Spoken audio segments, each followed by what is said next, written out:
Today's episode deals with mature subject matter, as well as graphic descriptions of domestic violence. Listener discretion is strongly advised.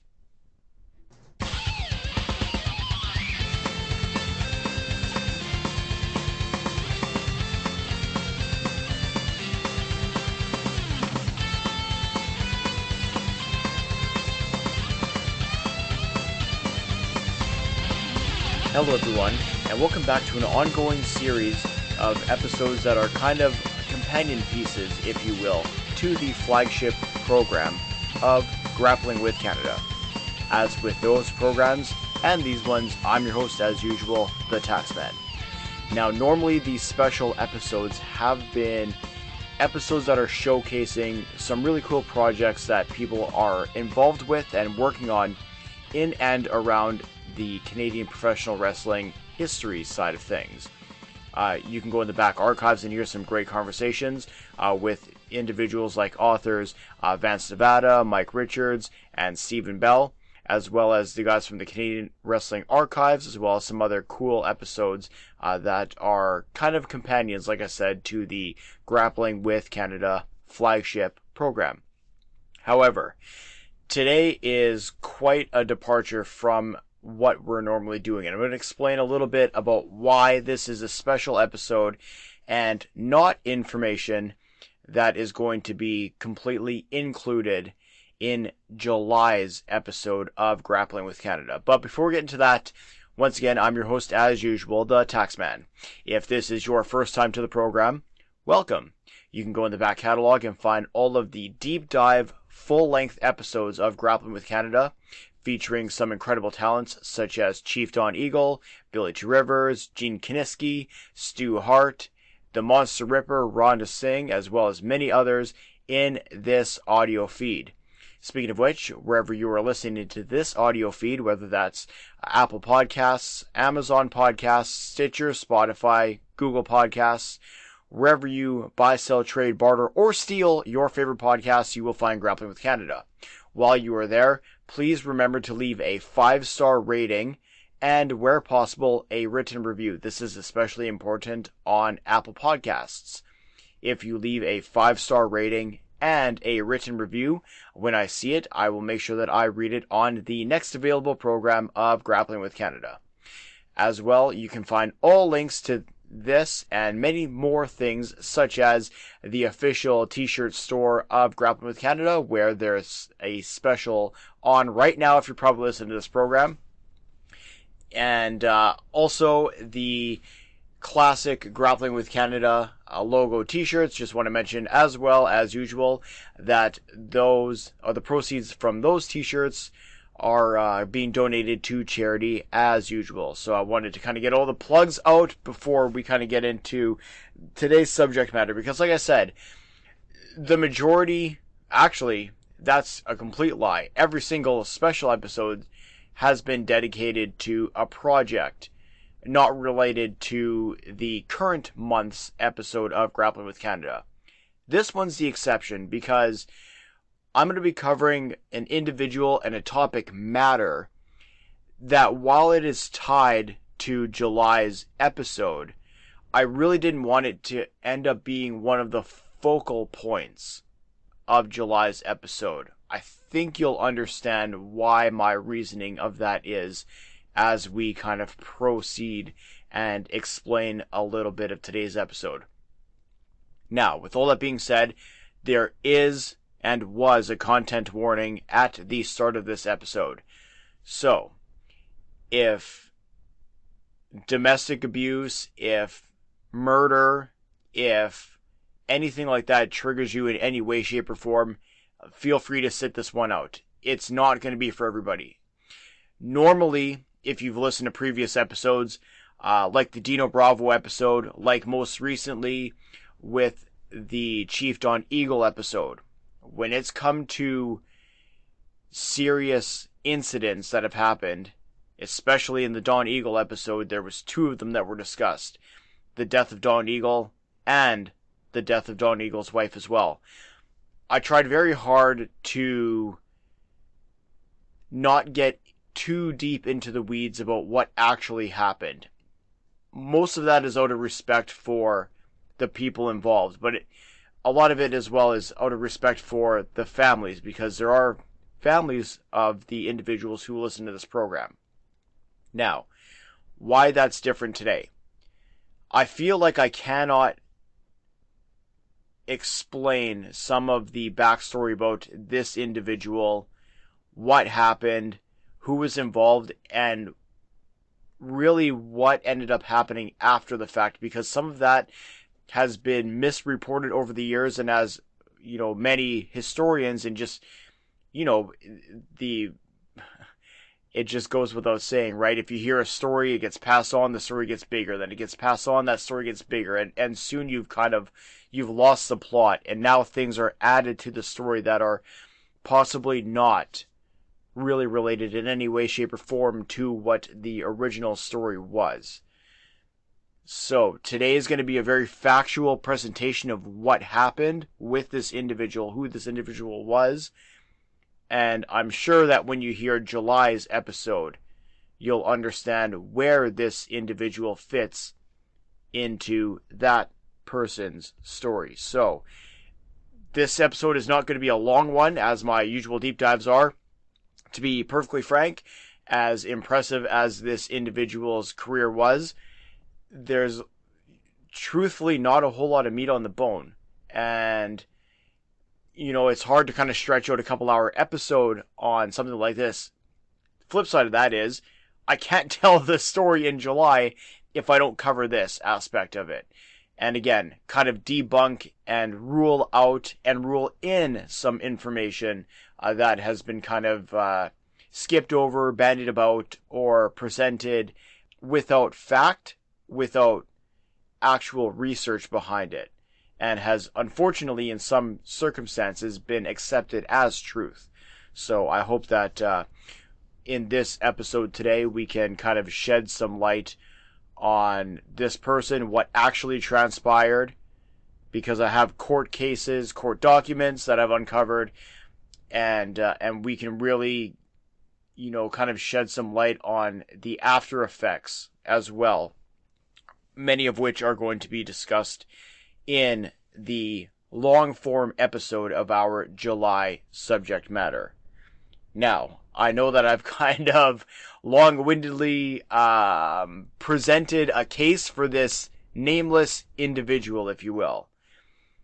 So, perhaps we should explain who this individual was exactly.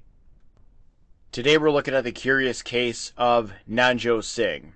Now, Nanjo Singh, for many people who may not be familiar with him, he was at one time a groundbreaking professional wrestler, working in the honestly tippy-top pro wrestling cities when he was in his 20s. Unfortunately, by the time he was in his 40s, he was in jail. That's something we're going to get to a little bit later. Now, some of his backstory is shrouded in conjecture. Some aspects have it that he immigrated here from Pakistan. Other sources claim that he was adopted and brought here to Canada to grow up in Calgary. But regardless of how he came to be here, the fact is that he ended up being raised in Calgary, Canada. He worked a variety of jobs before finding his way into the world of professional wrestling. He was powerfully built with a handsome movie star face, which you would think would have made him a babyface. However, his true calling was being a villain, and unfortunately, that translated into reality as well. As a Sikh, Nanjo Singh wore a turban, but he adopted elements of Islam such as kneeling in prayer towards Mecca as part of his pre-match rituals, and he was often called a Hindu, a slur by many of the fans of the era. He drew such hatred for the fans that he was stabbed, burned, and dragged from the ring and beaten on multiple occasions. Now, something that we're going to get into a little bit later in our discussion is the fact that because of Nanjo Singh and his immense heat from the crowd, that was the reason that Maple Leaf Wrestling ended up instituting the ramp to the ring, something that you're going to hear in July's episode of Grappling with Canada. Now, Nanjo's signature hold was the Cobra Deathlock. He got over that gimmick, offering $1,000 to anybody who could escape it. And while he is rarely kind of praised as one of the city's top stars. He was for many years, in Toronto at least, and for the most part in Calgary as well. And he was unquestionably a precursor for individuals like the Sheik, like Tigerjeet Singh, and like Great Gama Singh. Now, he never actually used any weapons in his matches, although he was quite the wild character. And he had some incredible feuds with Whipper Watson, Jim Londas, Mad Mountain Dean, Don Leo Jonathan, among many others. Now, for a little bit of backstory, I'm also going to quote directly from his obituary from the Calgary Herald. He loved to work out at the gym and lift weights. He achieved many provincial championships in handball and wrestling, and in wrestling he also qualified for the British Empire Games. Exercise and fitness were an important part of his life. He was a member of Boys Town and the Calgary YMCA for many years. He was an avid fan of rodeo and football, and played for the Calgary Bronx and the Calgary Stampeders football team. He took pride in his Calgary heritage and faithfully attended the Calgary Stampede for many years.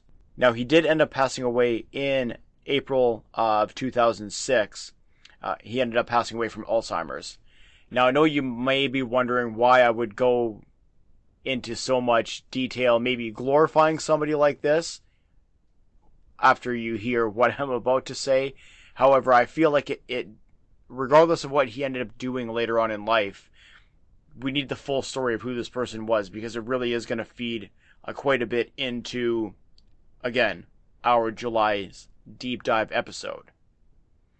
Now, you heard me preface this earlier on in my description of Nanjo Singh, that he was a heel in the wrestling ring, and he was certainly a heel outside of it as well. Now, in the 50s, Singh ended up marrying his first wife at the time. Her name was Betty, and they resettled in Philadelphia, where they had opened a bar. Now, in 1958 is where the story gets very dark. And again, we're going to be going into some details that some individuals may find triggering, so I apologize for that.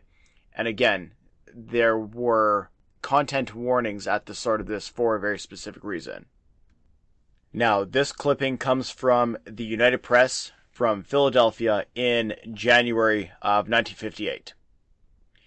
Nanjo Singh, 41 years old, former professional wrestler, was held on homicide charges today in the fatal beating of his wife, Betty, 37, whose nude body was found Tuesday in the couple's apartment above a tap room that he operated in the Kensington section. Singh, who wrestled as the Hindu with the Cobra Deathlock, was charged with homicide by fist and held for hearing today. Singh, who told detectives he found his wife missing from their bedroom when he awoke Tuesday, refused to answer questions on the advice of counsel when he was charged formally on Tuesday night. Detectives said that Mrs. Singh's face was swollen greatly, and that a trail of blood led from the kitchen to the bathroom where her clothes were found. Police said that she was dead about 10 hours before her body was discovered. Now, this next article comes from the Philadelphia Inquirer from Thursday, January 23rd of, again, 1958. Singh, a former professional wrestler, was charged in the fatal beating of his wife in their Kensington apartment, was held without bail for the grand jury yesterday at a hearing before the magistrate at the Montgomery Avenue's police station. The nude body of Singh's wife was found by police Tuesday on the second-floor kitchen above their tavern, which the accused man operates at 3033 Kensington Avenue. She had been beaten on the head and face. The magistrate ruled that the case was made against Singh on the evidence presented by the witnesses in the hearing. Detectives testified that Singh told them that he went to bed at 10:30 p.m. Monday and left his wife tending the bar downstairs. Singh told the detectives that he arose at 9 a.m. Tuesday and found his wife laying in the kitchen. The detectives added that Singh told them that he had breakfasts and went downstairs at 11:30 a.m. In the tap room, he met James Horvath, a part-time bartender. They called a doctor, who, after examining the woman and finding her dead, summoned police at 12:03 p.m. Police said that Singh's underclothing was stained with blood. Turner testified that there was no indications that anyone had broken into the establishment. Singh's counsel asked for the release of his client on the grounds that the case had not been firmly established. However, the magistrate found that it had.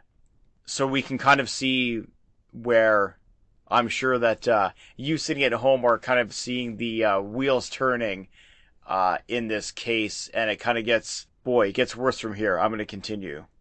Now, this article comes from, again, the Philadelphia Inquirer. This is from Wednesday, April 9th of 1958. The mother of Mrs. Betty Singh testified in Quarter Sessions Court yesterday that Miss Singh was so badly beaten last January that she was unable to recognize her daughter when she went to the morgue to identify the body. The mother was the first witness called in the state trial of Nanjo Singh, a 260-pound former professional wrestler who is charged with the fatal beating of his wife Betty on January 21st in their apartment over Singh's saloon at 3033 Kensington Avenue.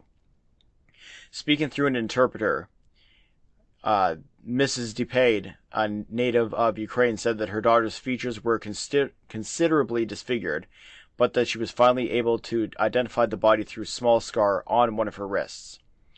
Asked why, prior to her visit to the morgue, she had not seen her daughter for 5 years, she pointed a finger dramatically at Singh and said, "He wouldn't let me see her."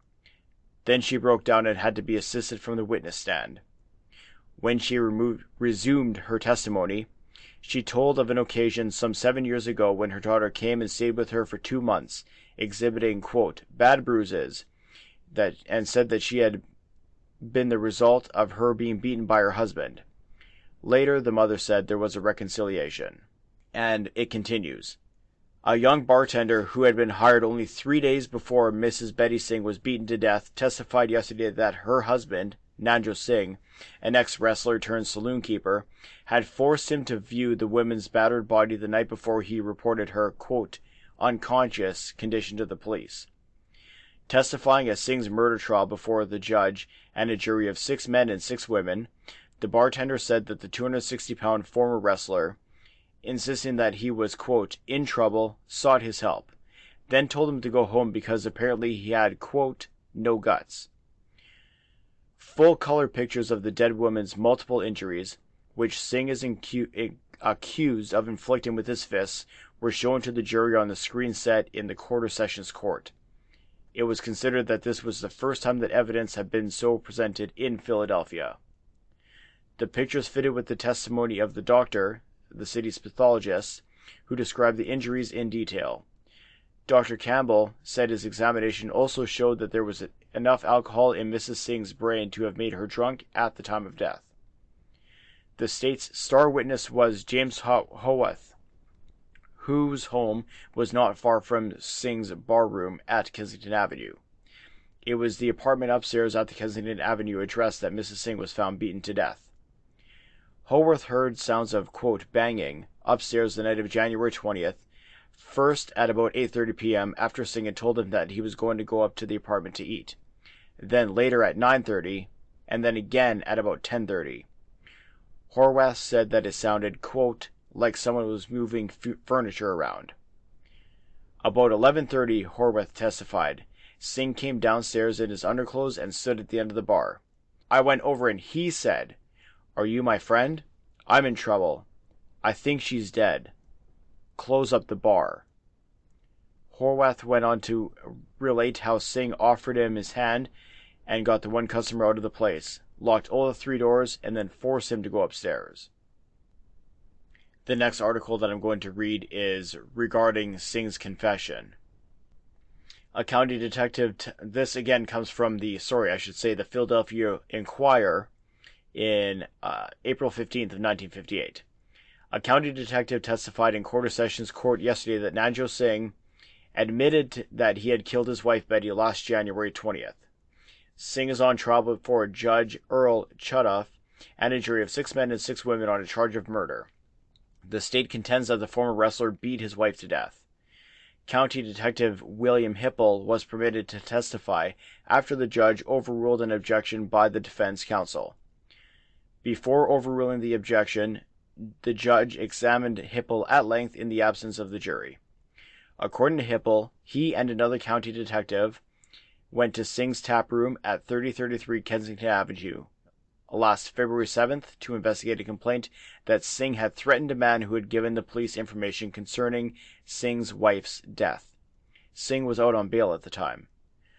When we got there, said Hipple, Singh was ranting and raving and acting like a madman. His eyes were glazed. He pounded on the bar with his fists. But finally he agreed to go down to City Hall with us.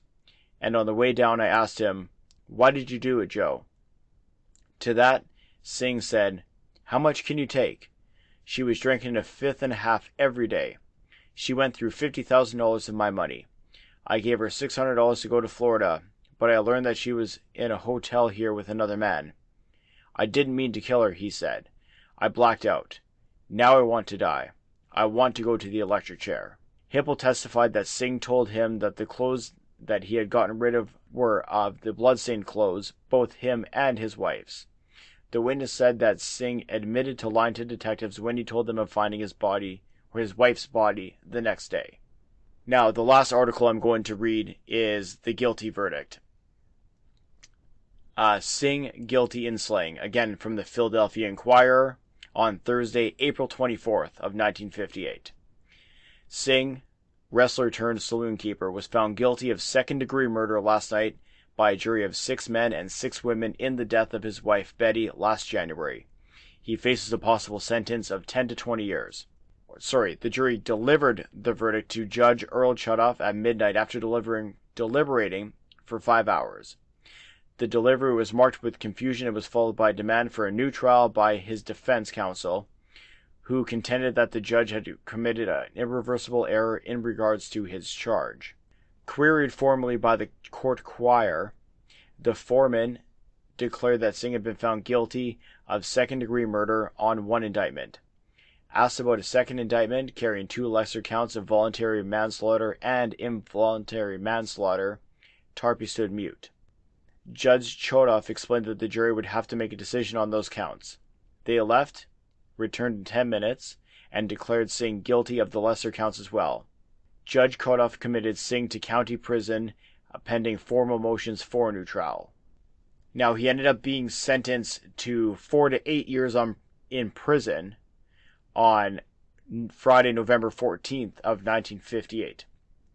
Now, Nanjo was released from prison around 1966. I don't have the exact release date from prison. However, it was early enough, and this was a time that the wrestling season was still in full force with the Tunneys with Maple Leaf Wrestling.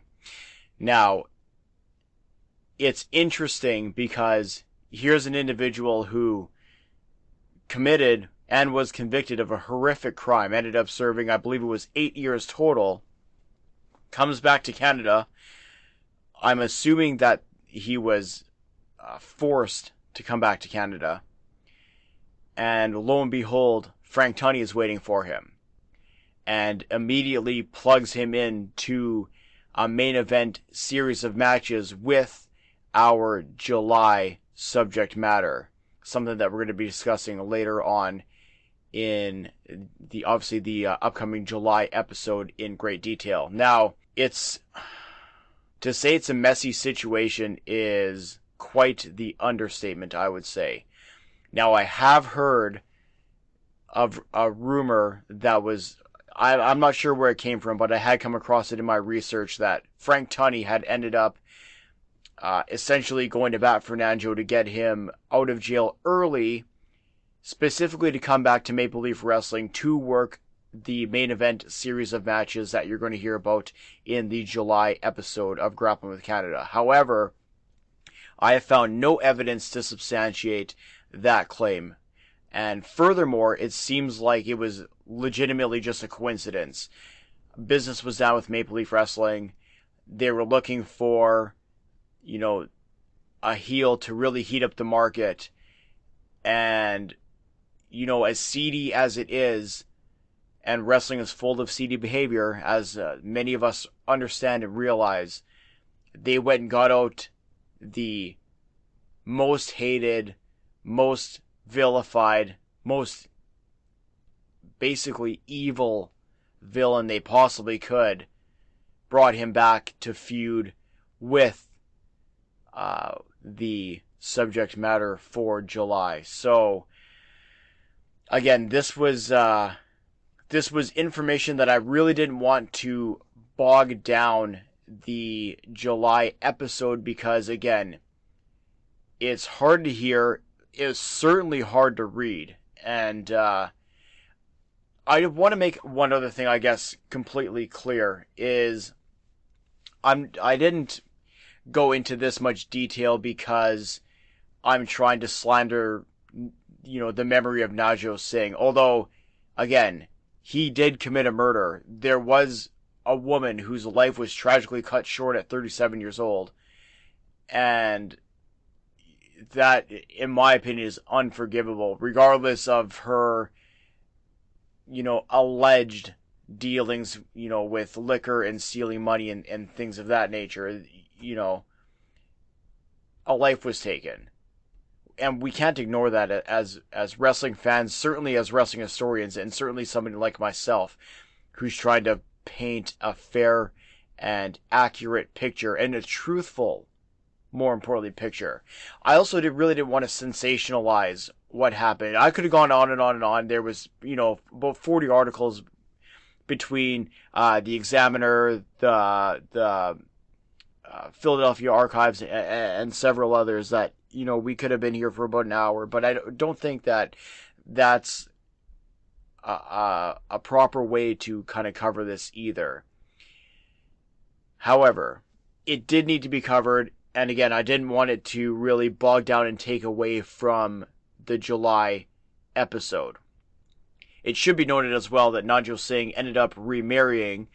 He had several children and grandchildren of his own, and like I said, had ended up passing away in Calgary in 2006. So perhaps he was able to change his life around. You would hope for that at least. And again, if any of his family end up listening to this episode, again, I'm sure that the facts as they were presented are hard to hear. Again, it's not being explained to disparage him, but to give a fulsome picture of what ended up happening. And the reason, again, that I wanted to touch on this was twofold, right? One, not to bog down next month's episode. Two, to kind of dispel, again, that rumor that I had read online that Frank Tunney had essentially bailed him out of jail to come and wrestle in Toronto, which it's one of those rumors that is so crazy it could be true in the wild, wacky world of professional wrestling, and one that I was very keen to get into and debunk. So I hope that I was able to accomplish that today. So, now that we now that we've got into this, I think we have an excellent teaser for who Nanjo came back to wrestle in Maple Leaf Gardens in the mid-60s. That person you're going to hear all about next month, July 1st, for the next episode of Grappling with Canada. Again, if you're listening to this on any major podcasting platform, especially Apple Podcasts, if you can go ahead and leave a 5-star rating and a written review, I would very much appreciate that. You can also find us on Twitter at 6_podcast. You can email me at any time, 6sidepod@gmail.com. I read everything you guys send. You can find all the links to everything related to this show in the show notes for today's episode. Includes different ways to listen to the program, different ways to help donate to the program.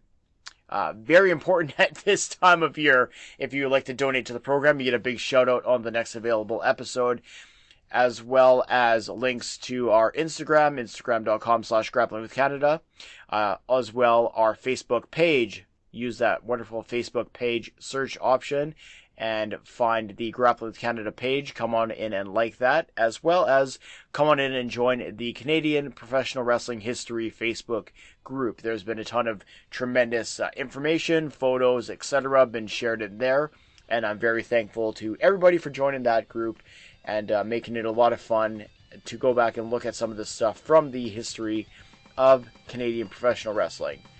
So, For myself, the Taxman, again, I know that this was a little bit of a weird episode.